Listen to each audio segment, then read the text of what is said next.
네, 저희 더불어민주당 농해수위 의원들이 오늘 기자회견을 하고자 합니다. 어제 농해수위에서는 오전 그리고 전원위원회가 끝나고 저녁 7시부터 자정까지 윤석열 대통령이 쌀값 안정화법인 양곡관리법 거부권의 근거가 되었던 한국농촌경제연구원의 양곡관리법 개정 효과 분석의 수치가 정부의 쌀 의무격리 반대라는 입장을 뒷받침하기 위한 근거 없는 또 날조된 수치들이었다는 것을 집중 추궁하였습니다. 그 결과를 토대로 오늘 긴급 기자회견을 갖기로 하였습니다. 바로 기자회견문 낭독을 하도록 하겠습니다. 쌀값 정상화법 국회 제2가결 촉구 기자회견문. 윤석열 대통령의 쌀값 안정화법 거부 근거가 되었던 한국농촌경제연구원의 양곡관리법 개정 효과 분석의 수치가 총체적 부실로 밝혀졌다. 국민의힘은 쌀값 정상화법이 국회 제2 표결 시 가결될 수 있도록 협조하라. 어제 국회 농림축산식품해양수산위원회는 상임위원회를 개최하여 양곡관리법 개정안 대통령 거부권 행사의 근거가 되었던 한국농촌경제연구원의 연구 결과와 농림축산식품부 농민단체 여론 수렴 결과의 진위 여부에 대한 현안 질의를 진행하였다. 이에 우리는 현안 질의에 대한 결과를 국민께 알려드리고 내일 개최되는 국회의 본회의에서 양곡관리법의 국회 제2 표결을 촉구하고자 한다. 우선 현안 질의 결과 대통령 거부권 행사의 주요 근거가 되었던 한국농촌경제연구원의 보고서가 허위 연구임이 드러났다. 즉, 쌀 생산이 과잉되고 매년 1조 원 이상의 재정 부담이 예상된다는 정부 주장의 근거가 과다 추정된 자료로 근거로 여론을 호도했다는 것이다.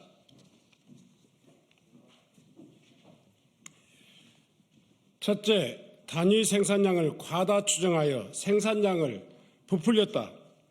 연구원은 단위 생산량을 산출할 때 현행법으로 전망할 때는 300평당 521kg로 고정하였지만 법 개정 시에는 매년 증가해서 2030년에는 553kg까지 증가하는 것으로 전제하였다. 2010년 이후 평균 단수는 512kg에 불과하였으나 단위 면적당 생산량을 41kg나 부풀린 것이다. 연구원은 쌀 생산량 발표 시 5년 평균 단수인 평년 단수를 사용하는데 지난 5년 평년 단수 518kg를 적용 시 쌀 생산량은 360만 5천 톤으로 연구원 전망 385만 5천 톤보다 25만 5천 톤을 과잉 추산했다. 둘째, 쌀값 정상화법에 명시된 적정 재배 면적 관리를 통한 쌀 생산 조정의 효과를 반영하지 않아서 쌀 생산 조정 면적과 쌀 재배 면적 감소율을 과소 추정하여 쌀 생산량을 과도하게 부풀렸다. 윤석열 정부가 지난 6일 발표한 2023년에서 2027년 농업농촌 식품산업 발전 계획에 제시된 2027년 밀 자급률 8.0%와 콩 자급률 43.5%를 달성하기 위해 필요한 밀, 콩 재배 면적은 약 48,817헥타르에 달하고 이를 쌀 재배 면적 전환으로 달성할 경우 연구원 예측보다 25만 2,873톤이 적게 생산될 것으로 전망된다. 또한 연구원은 생산 조정제 시행에도 불구하고 쌀 재배 면적 감소율을 연평균 0.54%로 과소 추정했다. 최근 20년 재배 면적 감소율 1.93%와 최근 10년간 감소율 1.52%에 비해서도 과소 추정하여 쌀 생산을 부풀린 것이다.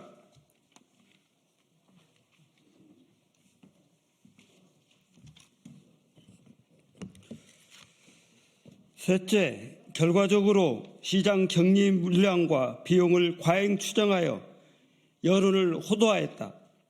연구원은 2022년에서 2030년 초과 공급량은 연평균 43만 톤, 시장 격리 비용은 연평균 9,665억 원에 달하는 것으로 추정하였으나 어제 발표된 경실련의 분석 결과에 제시되었듯이 과거 재배 면적과 생산량의 평균치를 적용할 경우 초과 공급량은 평균 2만 7천 톤에서 20만 톤에 불과하였고 시장 격리 비용도 598억 원에서 4,448억 원에 불과한 것으로 나타났다.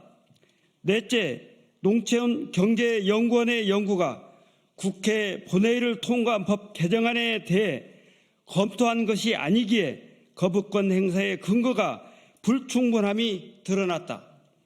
농경연의 연구는 지난해 12월 발표되었고 국회를 통과한 법안은 올 2월 27일 수정되었다.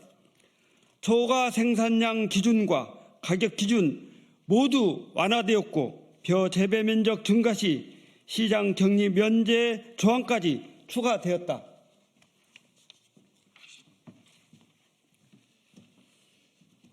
하지만 이 같은 변화가 전혀 반영되지 않은 연구 결과를 근거로 거부권을 행사한 것은 물론이고 주무장관인 정한근 농식품부 장관은 3 내지 5%만 초과 생산만 되면 가격 급락 여부와 무관하게 무조건 정부가 초과 생산된 쌀을 매입해야 한다고 주장하는 등 개정 법안의 내용도 제대로 파악하지 못한 채 거부권 행사를 건의한 것으로 확인이 되었다.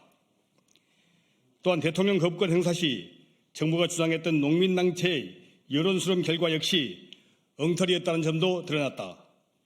정부는 45개 농업인 단체가 양곡관리법 개정에 반대했다며 거부권을 행사해야 한다고 주장했지만 신문사 등 비농업인 단체가 포함되어 있는가 하면 정부와의 관계 때문에 어쩔 수 없었다는 단체도 있었고 현장 농업인 회원의 의견 수렴 없이 일방적인 의사표명 행위도 있는 것으로 나타난 것이다.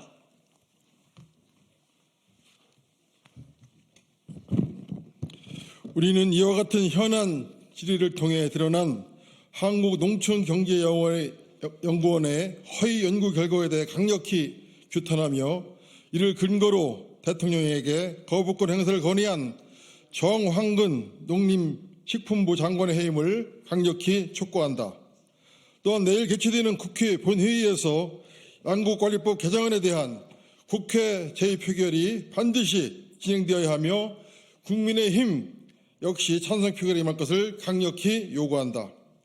만일 국민의힘이 제2표결에 반대한다면 우리는 230만 농민과 함께 쌀값 정상화와 식량 안보를 지키기 위해 단호히 맞서 싸워나갈 것임을 엄중 경고하는 바이다. 2023년 4월 12일 소병훈, 김승남, 서삼석, 신정훈, 안호영, 어기고, 위성군, 윤미향, 윤재갑, 윤준병, 이원택, 주철현, 농림축산식품해양수산위원회 위원 1동. 감사합니다.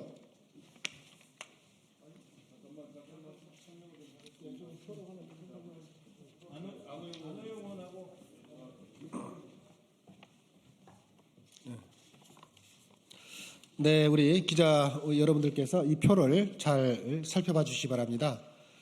농경련 보고서의 허위 여부를 판단할 수 있는 중요한 자료라고 생각합니다.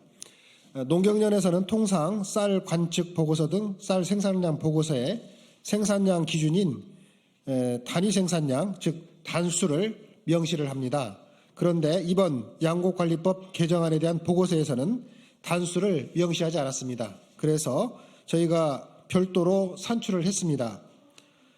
보시면 알겠지만 양곡관리법 미개정 시인 베이스라인 전망을 보면 단수를 300평당 521kg으로 고정을 했습니다. 양곡관리법을 개정한 경우 단수는 매년 증가해서 2030년에 553kg까지 증가하는 것으로 전제를 하고 있습니다. 보시죠. 쌀 생산은 기후의 영향을 받기 때문에 연구원이 쌀 생산량 발표를 하는 경우 5년 평균인 평년 단수를 사용합니다. 지난 5년 평년 단수 518kg을 적용할 때 쌀 생산량은 360만 5천 톤으로 그 연구원 전망은 지금 385만 5천 톤으로 지금 전망을 하고 있는데 이보다 25만 톤이 줄어들게 되고 결과적으로 연구원의 발표는 25만 톤을 과잉 추산한 것이라고 볼 수 있습니다. 단수는 300평당 생산되어지는 쌀 생산량인데 1년 쌀 생산량은 벼 재배 면적의 단수를 곱한 값으로 나타나게 되는데 즉 다시 말해서 단수를 어떻게 잡느냐에 따라서 쌀 생산량이 달라지게 된다는 것입니다. 법 개정 전에는 쌀 생산량을 이렇게 521로 동일 단수를 적용하면서 법 개정 이후에는 단수가 매년 증가하는 식으로 고무줄 기준을 사용을 했습니다. 이처럼 쌀 생산량을 부풀린 허위 연구임이 드러났고 결론적으로 윤석열 대통령의 거부권 행사의 근거가 불충분하다라는 점이 명백히 밝혀졌다는 점을 말씀드립니다. 네, 이상입니다.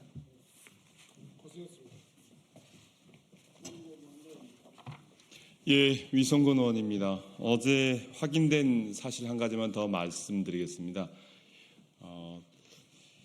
농촌경제연구원이 발표한 1인당 쌀 소비량인데요.